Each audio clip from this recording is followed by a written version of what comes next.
Okay, guys, welcome to another Monday night Grubb Cast. Got a lot of stuff going on tonight. I got a special guest that's going to be on tonight. I hope. We are working through technical difficulties right now. I sent it to one place and then he wanted me to send it to another. Okay.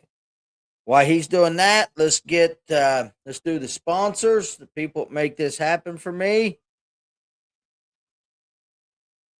Fish Sticks Rods. Boy, I put them to work this weekend. They make a good frog rod. Hook and Donkeys. He'll be on here in just shortly. Sanborn Builders. Ace Hardware.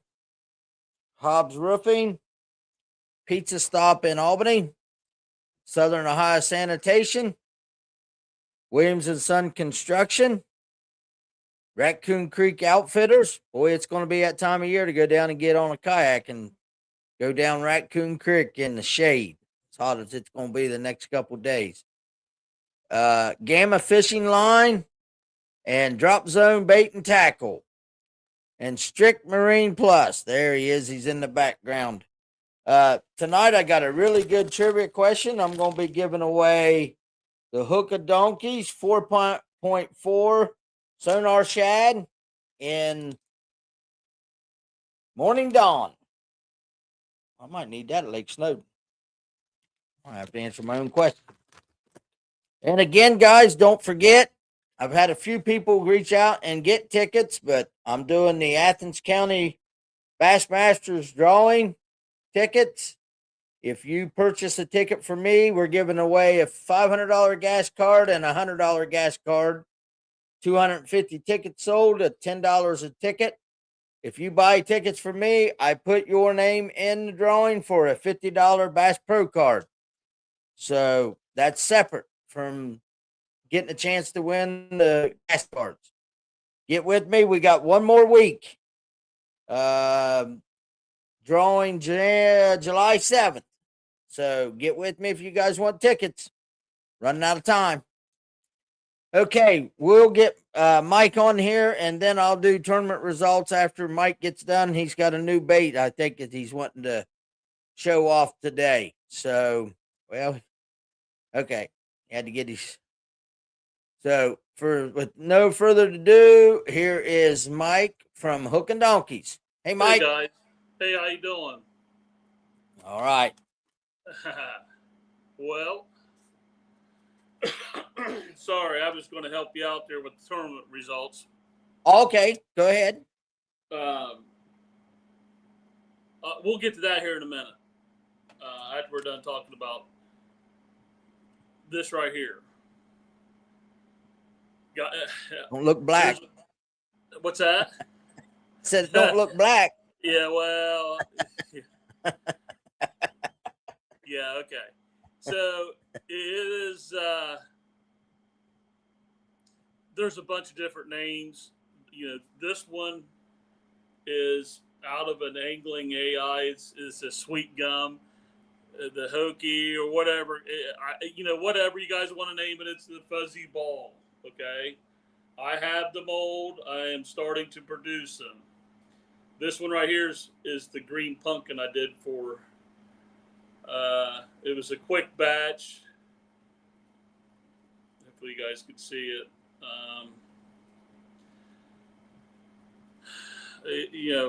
I did a batch of like 13. They're all gone. I mean, what I'm showing you right now goes. I have a customer going to pick them up. It's the ball itself is 3/4 inches. Okay, don't ask me what the millimeter size of it is. I couldn't even begin to tell you. We're going to work on American Standard measurement here. It's 3/4 inches. Overall, width, one end of the tentacle to the other, is 4 inches. Okay? Guys, these are a pain in the butt to shoot because I'm shooting a very heavy plastic in this. What I mean heavy is stiff. To get that, see how the tentacles are standing up, they're not like this, droopy, See the difference? This was just, the mold come in, the UPS, I was in the middle of shooting this color for another customer, and you can see how flimsy that is compared to this right here. Okay. I did take it out the Rocky Fork. Not going to lie, I tried it a little bit. It looks awesome in the water, but it didn't help me because it wasn't the bite I was fishing for. I was on a 7.5 inch ribbon tail worm bite, just straight up. Tony, I told you this prior to the show earlier today. I had my mindset going in I knew what the bite was going to be. Okay, I got a house down there. I spend a little time on Rocky, so I knew what the bite was going to be. I just didn't get there quick enough. I waited till 11 o'clock to get to the spot I wanted to fish, and that's my own fault. But anyhow, yeah, this is it right here, guys. It looks great in the water. I can tell you that you can go on YouTube, Facebook, and there's a ton of different ways to fish it. How to rig it. I've heard guys Nico rig. Some guys are putting a treble in it with a weight, and they're using it like a jerk bait. I mean, there's just the possibility. Basically, your imagination is your only enemy with this. Now, I can't say I've had results with it because I have had some pretty bad luck here the last week. So I'm dealing with some vehicle issues. I can't get out and fish the way I want. I'm down, Tony. So, but yeah, I it's a hot bait right now, guys. Or if you're into the Facebook, YouTube, it's just completely blown up with this. Okay. I am charging $4 a piece. And this is not, I'm not using TPE material either. Okay. This is just good old plastic. There's a lot of advantages to the TPE, the Last Tech stuff.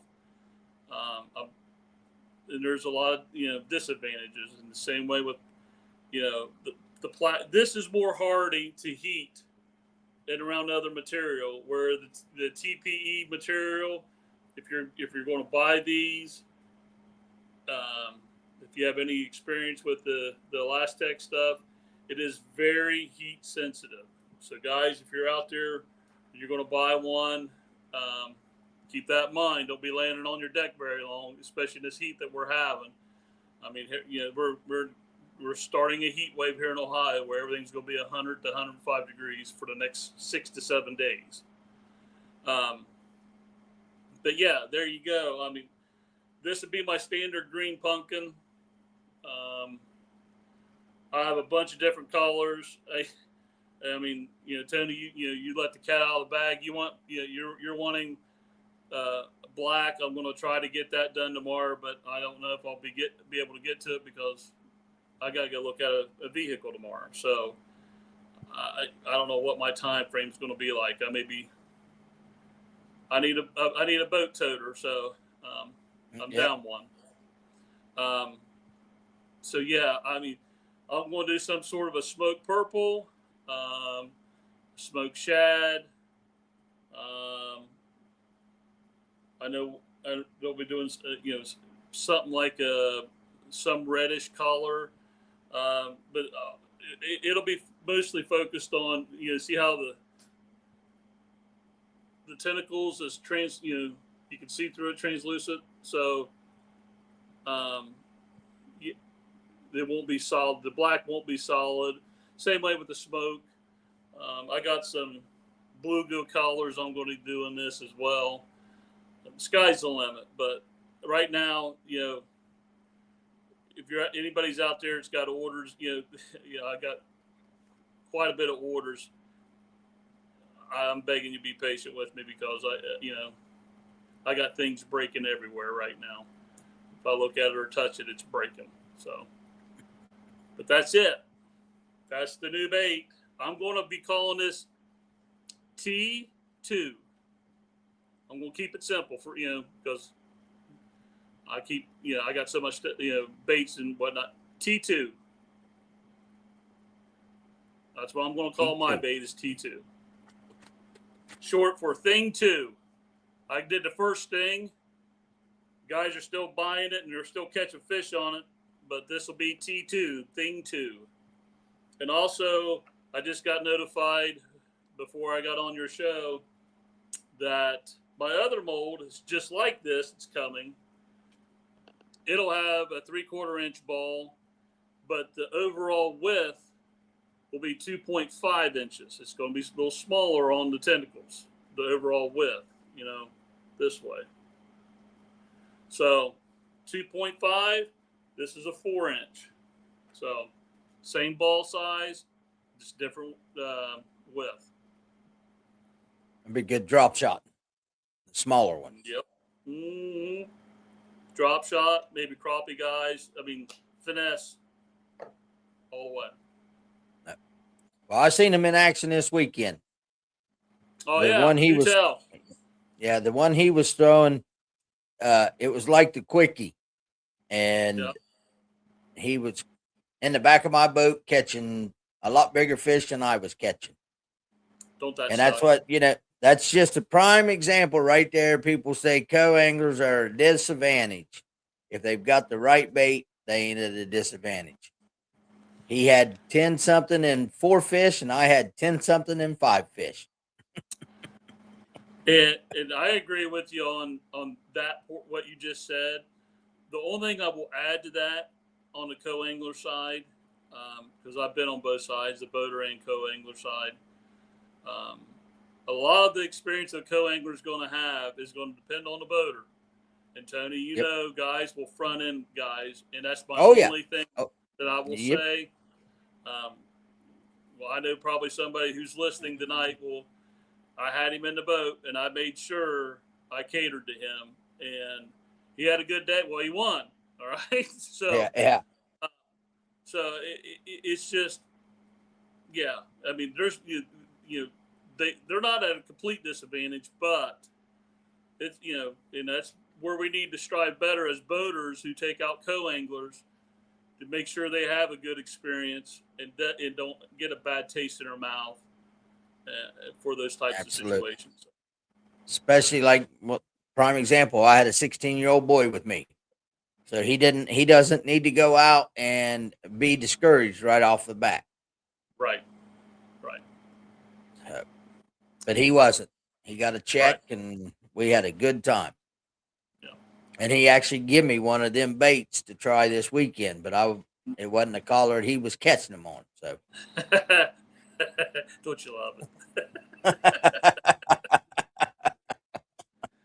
But yeah, I mean, I can't wait to get more time. I can't get any time on the water right now. I'm dry docked, okay, but yeah, it's going to produce. I mean, I got to see the action. I worked that bait probably about 35, 40 minutes on Rocky. I made sure I was in some clear water where I could see how the reaction of it is, and it's going to catch fish. I mean, just flat out. Once guys, if you're new to it, and like I am, I'll figure out the tricks, and it's like anything else. It's something new, and you figure out the tricks. It's going to smash them, and they have been smashing them. So. I was impressed when he pulled it out. I thought, oh, here we go. And it wasn't shortly after that. I was like, whoa. Well, like you and I talked earlier today, when you was ordering your collar, a lot of guys are using it like a jerk bait. I mean, and I can see that. I mean, letting that fall slow, that slow fall, give it a couple pops, and let it flare out and slow fall again. Yeah, I can see that. I can completely see that. But I can also see other applications that I'm not going to say either. So, that I saw down at Rocky. Like I said, I told you today, I seen a fish blow up, and I took a spinnerbait that I was catching the fish on, threw it over there, 3 casts, nothing. Told him, I said, well, he ain't eating my spinnerbait. Give it a try. And I mean, he literally threw it out and didn't even get to jerk it one time and said, I got him. Yeah. And it was a 2.5 pound fish. Yep. I'll tell you what I caught mine on. And my poor partner, I mean, God bless his soul. I mean, he had a bad day. I mean, he just, it's one of those days he couldn't do nothing right. And, I finally talked him into putting on what I was using. I was using a 7.5 inch ribbon tail worm. I make it. I call it a grape shad. It's a see-through grape, but it's got, a lot of different color fleck in it. And I had it on a 1/4 ounce tungsten. I didn't have it pegged. I had the peg up about this much above the knot, but actually about this much above the knot of the hook. So it gives that worm a little more freedom instead of just falling straight when you have that tungsten peg tight to the bait, and in the water it just looks like an erratic shad with that clear grape, and with that flex in it just looks like a shad, and they was just smoking it. I used it there and at Paint Creek. So it's 2 different ecosystems. You know what? You've been to Paint Creek. It's no grass. Yeah. It's a flood control lake where Rocky's not that way. It's grass, pads, flats, rocks, wood. I mean, 2 different ecosystems, and it worked perfect on both. So that's exactly what I was using. And we had 13 pounds, 13.59, and never even got a check. Rocky was produced, and it was on fire, and we had our chances, the upgrade, and it just happens. Yeah. So do you want to, speaking of Rocky, do you want me to go ahead and give you the tournament results? Let everyone know the tournament results for Rocky? Yeah. Go ahead and do run and gun results. Okay. Run and gun was, we had 26 boats. First place went to Moore and Waller. They had 19.26 pounds. And they got big bass as well for 5. And the big bass was 5.28. It was a stud. Second place went to Grubbs and Guthrie, you and Josh. You have 1550, and your big bass was 407. Third place went to Hammer and Step. They have 1540, and their big bass was 448. Fourth place went to McGrath and Kuhn, and they had 1520. And their big bass was 344. And rounding out to fifth was Bill Walters and Joe Vincent. They had 1377, and their big fish was 437. So guys were, guys were hammering them, and they was multiple teams that had over 10 pounds. I mean, I know that doesn't sound like much, but folks, we're at the end of June, going into the sun, and this place is just on fire. It always is. Yeah. It produces. I mean, it's a grass lake, pads. It's got everything in it. It's a good ecosystem. I will complain about, they spray because of recreational boaters, and I get it. Sometimes they got to do a little bit of control, but it does have its effect. But so far, so good. I mean, they've been managing pretty well, and there's still a lot of good grass there. Deep offshore grass. I know where you was at, Tony. I'm not even going. I'll let you, if you want to let that out of the bag, whatever. But it was lake, deep water. Down. Yeah, it was. I got a bridge in Jersey if you want to buy it, but okay. But yeah, I mean, so yeah, it's a good all-around lake. I mean, guys, if you haven't been out there, it's worth the travel. Depending on what part of the state you're at. It's Southwest Ohio's version of Mosquito Lake. I'm not going to say it's got the, I'm not saying it's, I'm not trying to compare apples to apples between the two lakes. I'm just saying it produces like Mosquito. Not all the time like Mosquito. Mosquito is a tremendous lake, but they're starting to have their issues because of all the spraying that's occurring up there on the grass, and they're having a lot of issues with fish being taken. Being taken. Oh yeah. A lot of quality bass being taken out, and being eaten. So it's legal. I'm not even going to begin to debate that, but it is what it is. So there you have it. Yeah. Yeah, it's a phenomenal lake. And the thing is with us, we just had one of them phenomenal days because our 5 fish, we caught them on 3 different baits, the 5 fish we weighed in. Now, we caught several fish on the spinner bait. We caught several fish on frog. Caught several fish on tube. But the bigger fish was, on just at the right place at the right time, I think. So, yeah. Actually, I had a few buzzbait bites, too. And honestly, we got that lake is very sensitive to cold fronts, and I was a little worried that as the one of the directors that there was a possibility that front we had was going to dip down, and anytime there's any kind of cold front that rolls in down there, they get lockjaw real fast, and it completely changes the game, but. We got lucky. Didn't happen. It held off till after the tournament, and obviously the results, is there to prove it. So and the guys 19 had fun. pound. Yep, 19 pound of fish is a good sack of fish for inland lake. Yeah, and it's even better when it's in the end of June. All right. Yeah, exactly. Those are hard to come by.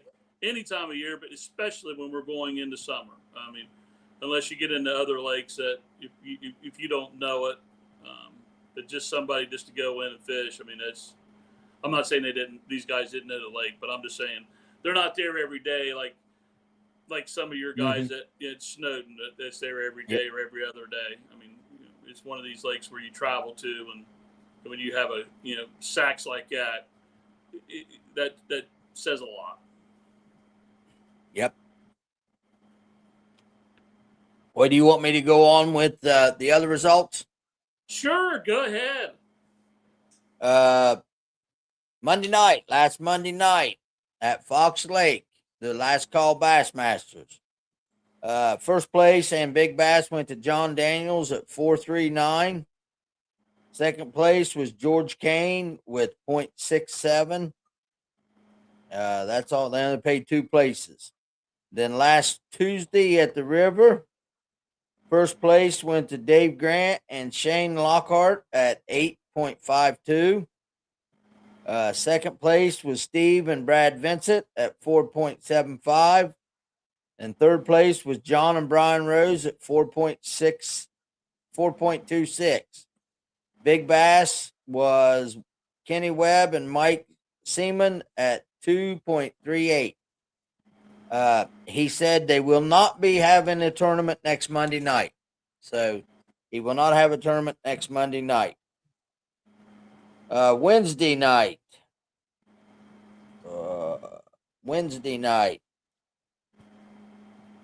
First place, can anybody guess?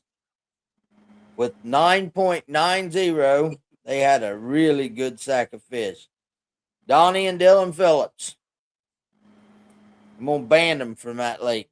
Second place was 3.35. Was Jake and Tate. Third place with 3.04 was Jason Allen and Brad Dillon. And guys, we had a turnout. We had 18 boats. We had a really good turnout last Wednesday night. You done Saturday, so Sunday, I was at the Last Call Regional at Lake Erie. And we had open Ohio and Canadian waters. And here's another one of them things, but like I said, it wasn't an inland lake. First place went to Pat Updegrove with 20.83. Is that right? Yep, 20.83. Second place was Jeremy Reese with 20.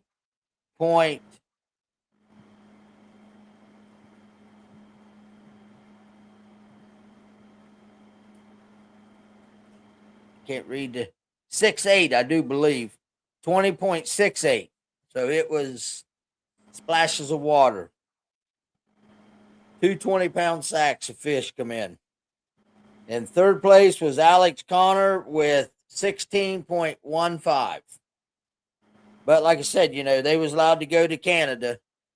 I'm going to spend hopefully 2 days up there this weekend in Canadian waters. Hopefully, if the wind will let me. I'm not going to go out there and beat my brains out. On the co-angler side, first place was 13.40. Was Sloan McGee. Second place was 10.60. Blake Canale. He's the boy that was with me. And third place was 9.97.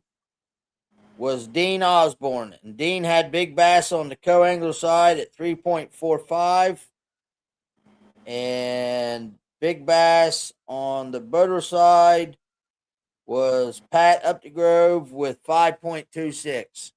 And them 3 bags of fish, 20, 20, and 16 was all smallmouth. They were some beautiful fish. But I got a really good feeling that we stocked Ohio with Canadian fish because I know they went to Canada. I've got to start doing it too if I want to compete. But So, I had a good day. Go ahead. so let me ask you this, Tony. So I'm judging from your response in the weights. Um, were most of them were brown fish that was weighed in. The guys. All them three was yes. Yeah. Okay. All right. I'm not real sure on the other guys. Now my co-anglers, all the co-anglers was the 13. The guy Sloan was with Alex Connor, so he was in Canadian waters too. Cool. I think he was with Alex. Yeah, he was with Alex, and then my co-angler was largemouth, and Dean Osborne's was largemouth. Nice. Because Good.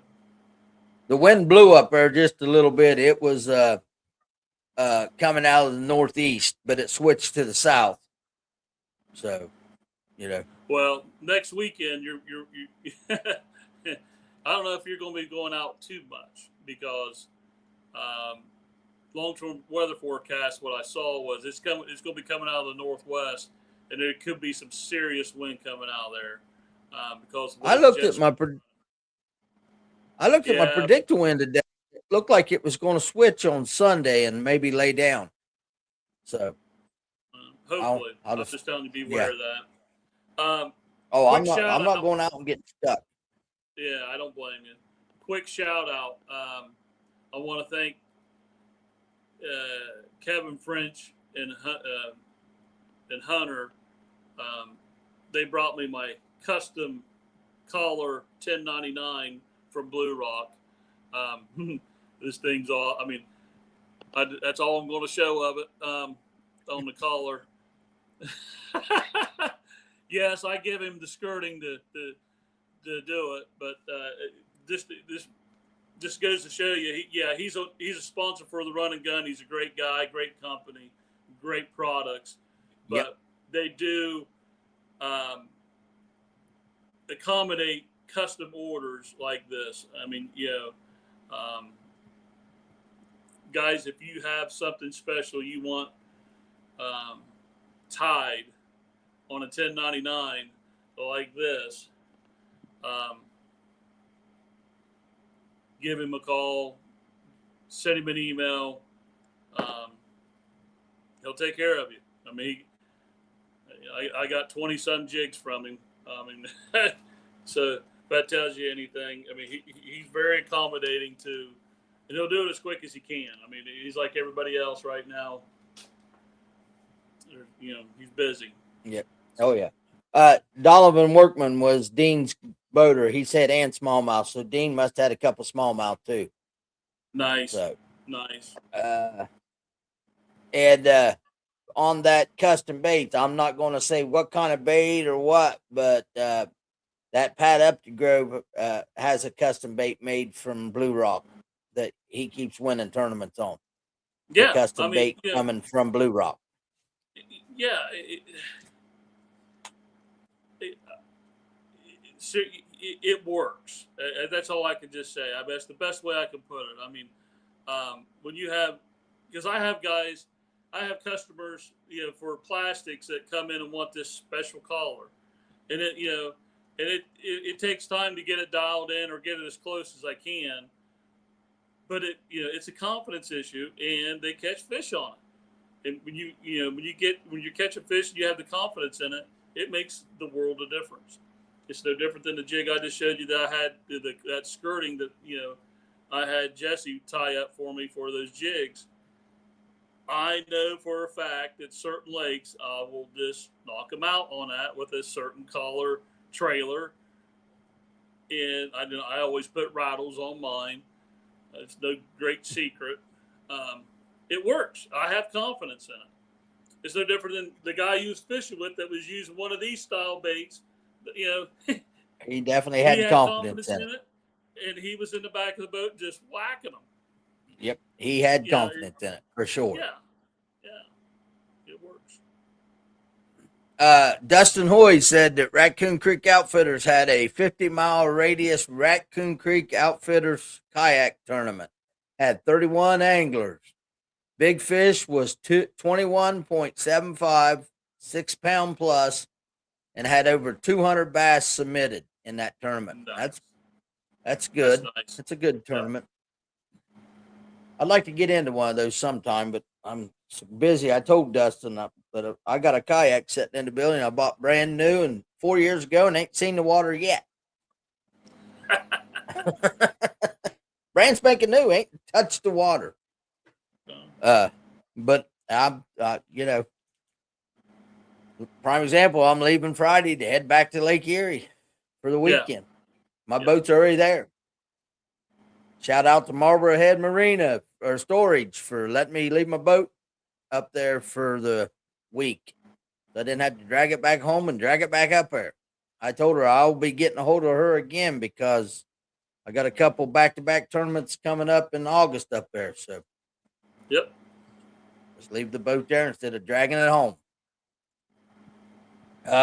You got anything else? No.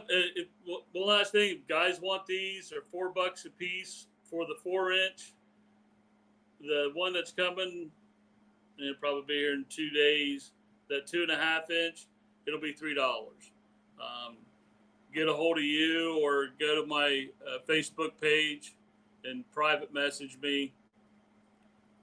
I don't have a website. I don't have time to do half the stuff I do right now, let alone a website. I apologize. Anybody's listening.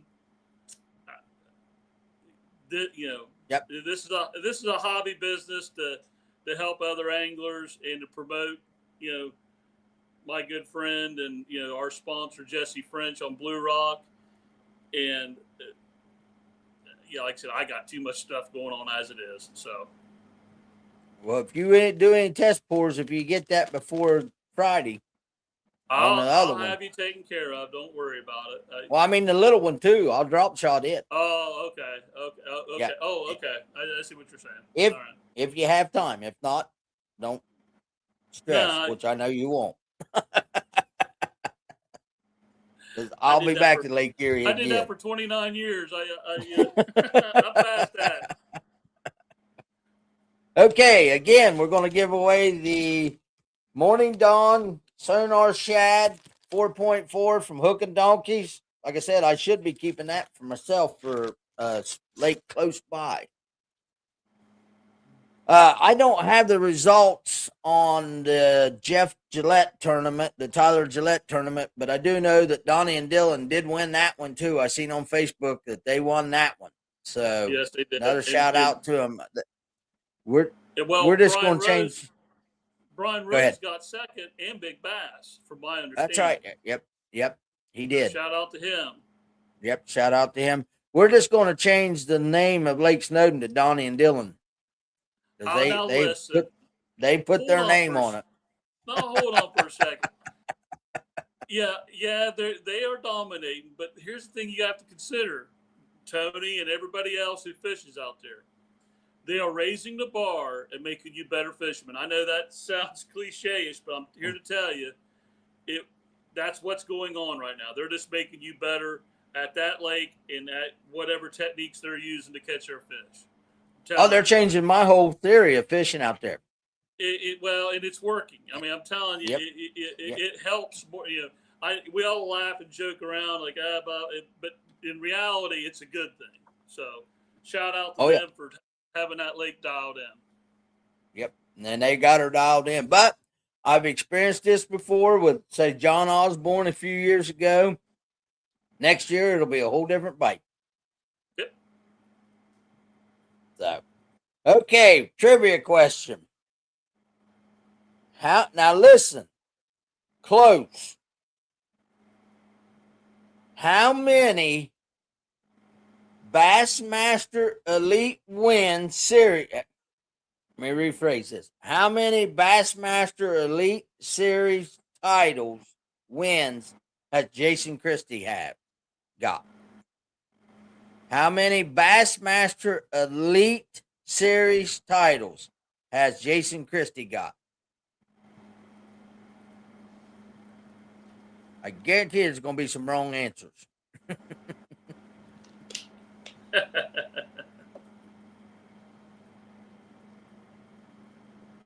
Maybe. May not be no answers.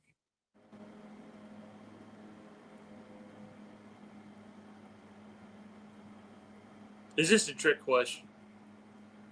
Nope, Travis, not 8. No, Dean, not 1. Jason's won 2 this year.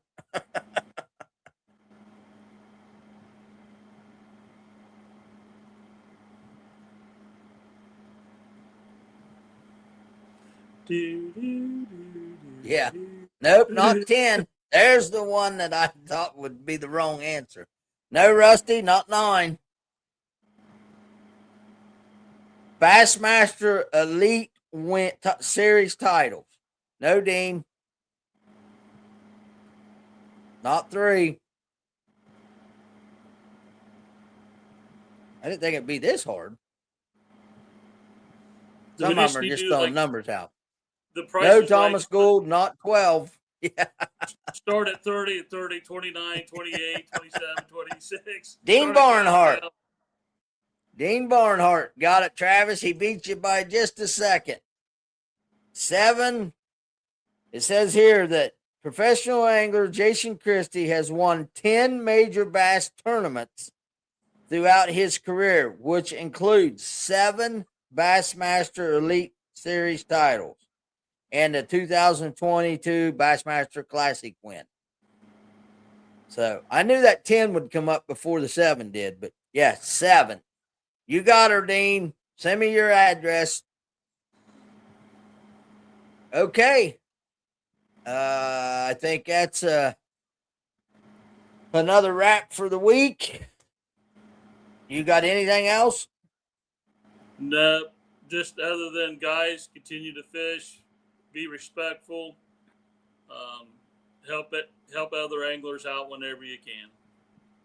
Exactly, 100%. And just go out and have fun. That's like a prime example. We had 18 boats last week on Lake Snowden, and nobody got in front of nobody. Nobody, Yep. cut you off. Everybody was respectful. Yep. And it was a fun evening. Yep. Okay, guys. I will see you guys next Monday night. Mike, I appreciate you coming on. And like I say always at the end, go out, rip some lips, have fun, and I'll probably see you on the water somewhere. See you guys later.